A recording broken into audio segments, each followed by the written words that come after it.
Rutger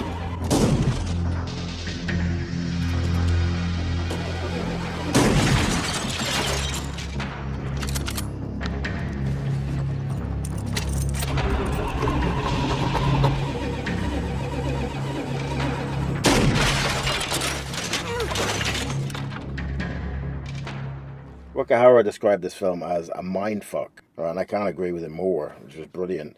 The idea for this film came from Jim Morrison's song "Riders in the Storm." The screenwriter was very young at the time, Eric Red. He'd done a great screenplay, man. It was just a great premise.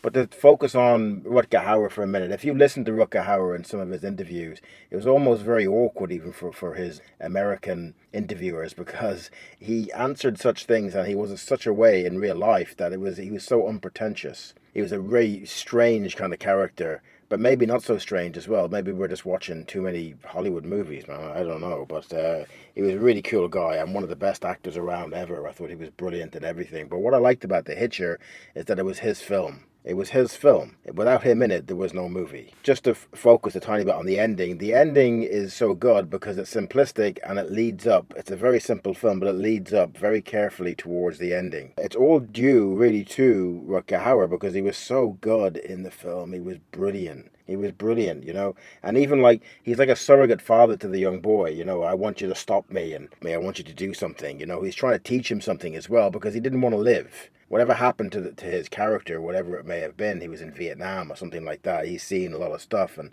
he just didn't want to live, and he was obviously disturbed, right? But he didn't want to live. But he played this game with this kid where he was trying to teach him something in a very sick kind of way, but it was really interesting as well at the same time. It was really, really cool the way they done it, because even at the end of the film, when C. Thomas Howell is kind of playing with his hair with the gun and stuff, it's kind of like even the director said it. The director was, what was his name? Robert Harmon, done a great job, done a small film called China Lake, which is very similar to The Hitcher. So they seen that. He made a joke about it saying, hey, oh boy, to get this film, did I not make the right short film? It was very similar.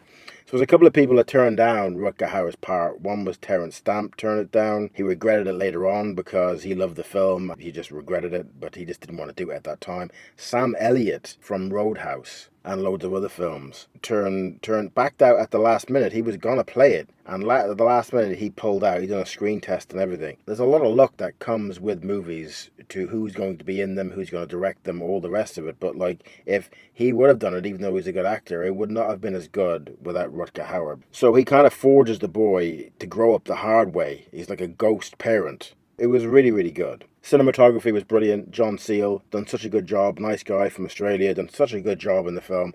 One of the best parts of the movie as well, apart from Rutger Hauer, was the music composer, Mark Isham. Brilliant, brilliant soundtrack. Didn't overshadow the film at all. Even though I showed you that part at the end with the ending, that was a part where the music was a little bit louder in the film, really, but it wasn't. It was kind of subtle music, and it didn't overshadow the movie, which is really important to do in a movie like this. But it was just a film that connected together, and it's become a cult classic, and it's a brilliant film. And like I said, down to Rutger Hauer. Mainly down to Rutger Hauer, because you almost nearly felt sorry for him. I don't know how he done it with what happened in the film, with that part with the truck and all the rest of it, if you've seen the film, but you almost nearly felt sorry for him. There's a part in the film where it's like a CCTV footage, just a very quick shot of him coming out from the cop's jail cell interrogation towards the end of the film.